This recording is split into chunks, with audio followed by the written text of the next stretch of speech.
اليوم اخذتوا طير من عندي، اليوم شي خلصكم الا اسوي وياكم مشكله. عمي احنا لا اخذنا طير من عندك ولا شي، هاي طيورنا. على كيفكم بابا، انتم بعدكم شباب ومتهورين، ما تسوى تسوون مشكله على مود طير. هم ذا شايفين طيور، ذولا ما شايفين حتى طيور، ما شايف بالقران. عمي تفاهموا بيناتكم بدون مشاكل. لورد مشكل والله العظيم، هسه اطلع الطير من عينه بالقران.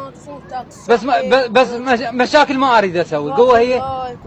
هناك مشكله كبيره بين شابين بسبب طير، تعالوا معنا لنتعرف على المزيد. احكي لنا ما هي سبب المشكله؟ وقت لقاها هسه، وقت تصوير. شنو السالفه صدق كذي؟ جابكم لهنا نروح ننزل انا اروح اطالع والله العظيم.